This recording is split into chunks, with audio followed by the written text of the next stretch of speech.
Hi everyone, welcome back to my channel. So today I bring you my very first Flavas doll review video. I do have a few of these dolls already. One of my wonderful friends has gotten me into these over the summertime. I remember these when I was younger. I never really got into them, but I absolutely adore this doll line now. This is by Mattel. These came out in 2003, which I can't believe how long ago that was.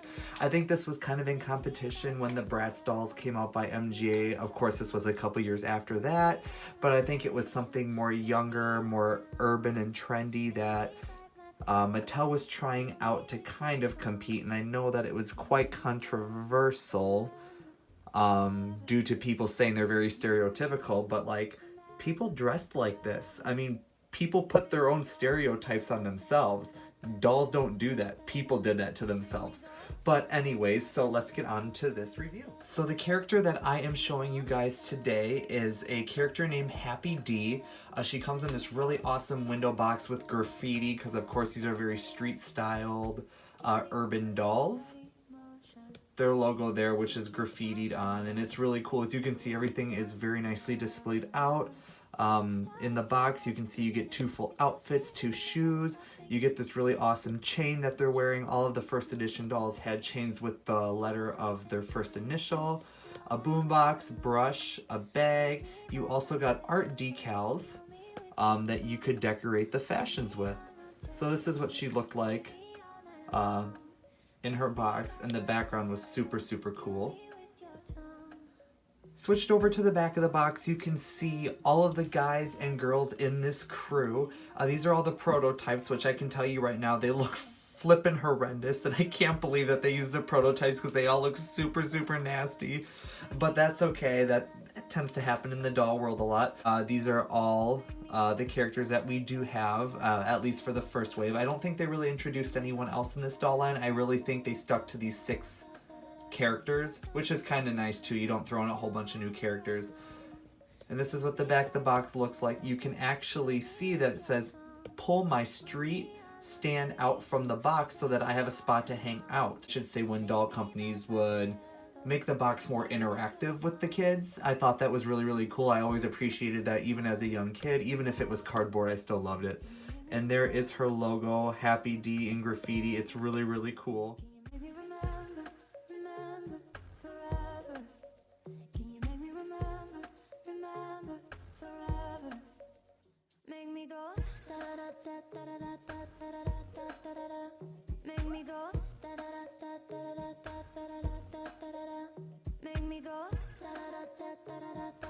Here's the doll right out of her outer sleeve, so we can kind of see everything a little bit more in depth.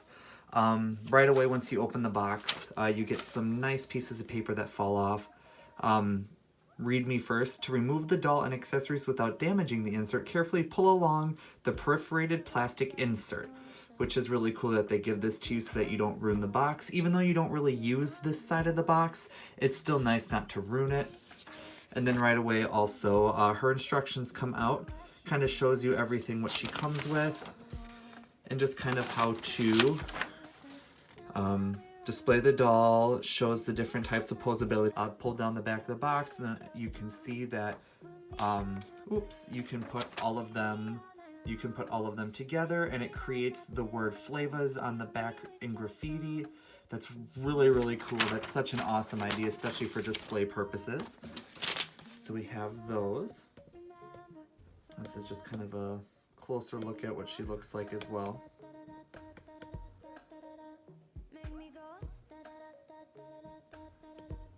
So you don't damage the back of the box. All of these plastic pieces actually come on these little nice tear tabs that just tear super duper nice. That way you don't really damage the box in any way, which is really cool. Like I said, if you really wanted to keep this for also display purposes as well. Guys, this doll has twist ties. Like, how long has it been since you've seen a doll with twist ties? Right outside of the box, this is everything that she comes with extra. So her extra outfit consists of this really adorable oversized hoodie. This is so, so cute and so of its time. I mean, it's super stylish and I would totally wear this now, but just the fact that it's really baggy and oversized and like looks like it could fit the boy dolls is super cool. She comes with these awesome army green capris that actually like were ruffled at the bottom to make them look like they were cut off. Like the details on these dolls are really awesome. And then all of the dolls in this series come with the same two styles of shoes. It's either this one or I will show you the other pair that is currently on her. But all the dolls always come with a second pair of shoes that have graffiti on them, which is so, so cool. These ones say Tokyo. What looks to be like the Japanese sunset, but I could definitely be incorrect. All the dolls in the first series come with a boombox. Just normal plastic, but even the detailing on the back is quite nice. Happy D comes with a hard plastic, but still appreciated flame bag, messenger bag, which is really, really cool. She comes with a little tiny comb, which I can't see using on her since she has rope style hair. And I used to think this was a water bottle when I was a kid and I saw these in stores, but it's actually an applicator. They come with art decals, which is supposed to kind of look like graffiti that you put on the clothes, and then you use this to like push and rub down. That's why most of the clothes are baggy and oversized for their second outfits, so that you have lots of room to graffiti your doll's clothes. Here we have Miss Happy D on the back stand of her box, which is super, super awesome. All we had to do is we took this plastic piece, which was hidden in the box. It was actually hidden down here on the bottom. It pops right into the back. This is what the back looks like. So you can see part of like the oversized Flavas logo, and then it has her name down there. Here she is up close. She was always the one that I remember everyone having when I was a kid. Like anyone that had a Flavas doll had this doll for whatever reason. So she features rope styled hair, which is in some kind of updo that I am not sure what is going on, because the artwork, I should say like the pictures, show it somehow kind of being like styled up like that, but she looks disgusting. And like, I can appreciate the style and I really like the texture of hair. It's really, really cool. But the execution is really not that cute. If you can see, she's got like bald spots there. And on the back, I noticed her head is not even fully rooted. I get it, maybe the texture would have made it too thick, but that's honestly really gross, especially for a Mattel quality doll. I would expect this from like a dollar store doll, so I don't know, I'm really, really disappointed in that. Like, I think that's really disgusting, especially when these dolls I know retailed for at least 20 bucks a piece, about 15 to 20. It's very, very disappointing. But this is her face. All the dolls have such distinct facial molds, which was really, really cool for that time. But like all these characters had very unique face molds and you could totally tell them apart, which was really, really awesome. She features, let's try and zoom in. There we go. This very nice icy blue eyeshadow with green green eyes. She has pink lips with this really, really awkward smile. I'm still taking a liking to some of their faces. Some of them I'm not too keen on, but they're growing on me. Here's her really, really awesome chain. It says H for Happy D. She's got this really hot, like, I don't even know if this is a crop top or what this is, honestly. This is so hot though. And the detailing, like they actually made it look like it's a layered shirt by adding black underneath. So, so awesome. And her oversized baggy pants are literally to die for. These are so of their time. And these pockets actually open up and they are functional. They're quite tight, but they are. The rolled up detail on the bottom is fantastic. And these dolls came with extra shoes, which all the dolls came with like this pair of shoes as well. I'm not a fan of this mold as much. They're a little bit too like rectangular for me, where the other ones had more of like a foot shape. But all the dolls, like they came with socks. Like you don't see that. That's such a minor detail hidden under all these baggy clothes that they come with. Like that's really awesome. You don't get to see that anymore. So we're gonna try changing her into her second outfit. Before we fully change her, something I did want to share was their supposed like extra flex dance body, which for this time was really, really nice. They had the standard Barbie arms. A lot of the Barbies from when I was younger, like my generation, had this style of arm joint where it had, you know, like a little silver metal knob in there to allow it to go up and down and side to side. Their wrists did not move. However, their arms went out and twisted, of course. They had this really weird, like, kind of ball style neck joint. So it kind of looks, I don't know, it's definitely different. But they had this really, like, twisty dance waist. So, like, they got, you know, quite a bit range of motion. They had joints that could kind of twist in and out, so you could kind of shape the feet in different directions.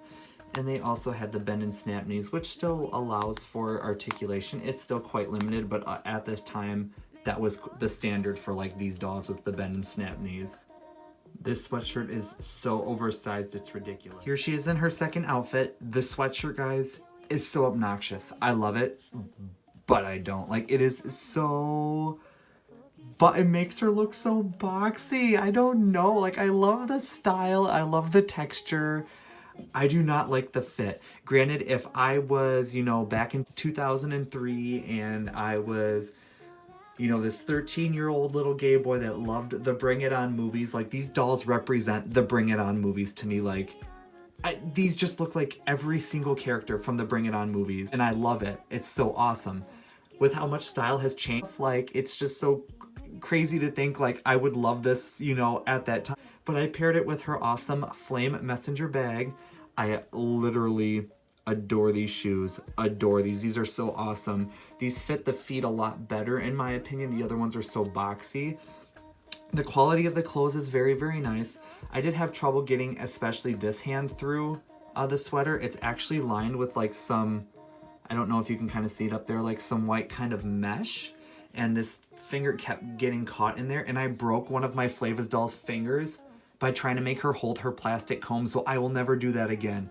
But these dolls' plastic, it's very, very brittle. The fingers, you have to be so, so careful of, because I was lucky enough I hot glued it, and it looks somewhat passable, but like, that's the only downside to these dolls, is that their fingers are so fragile. But overall, like, I don't know.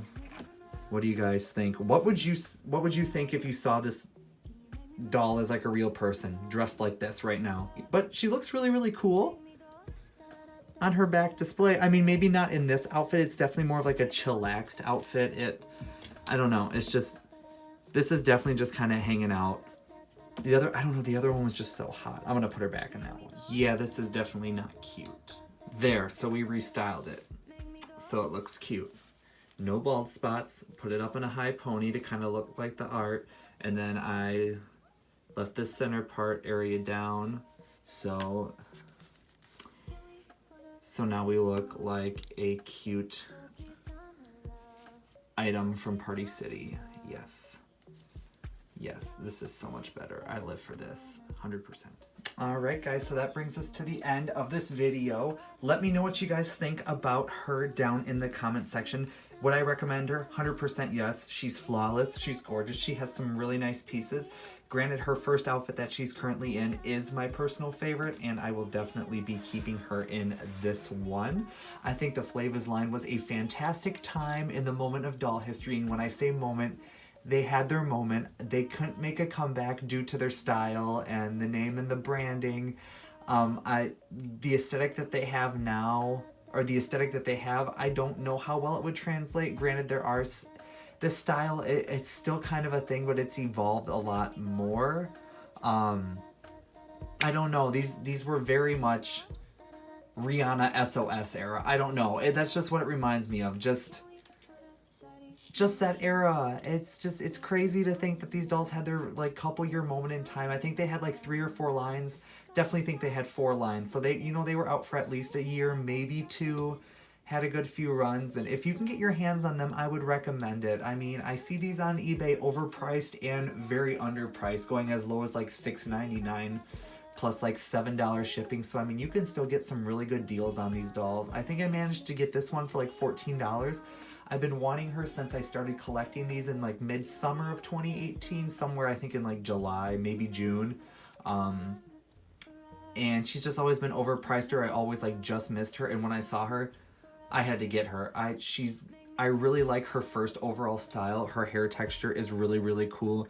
And of course, with my fabulous, really not fabulous, hairstyling, she looks even better, and I love her so much. Thank you guys so much for watching my video. Let me know if you'd like me to do reviews on any of my other ones. I don't have a lot. I have 1, 2, 3, 4, 5, 6, 7. She is now my 8th one. So yeah, thank you guys for watching. I'll see you next time. Bye.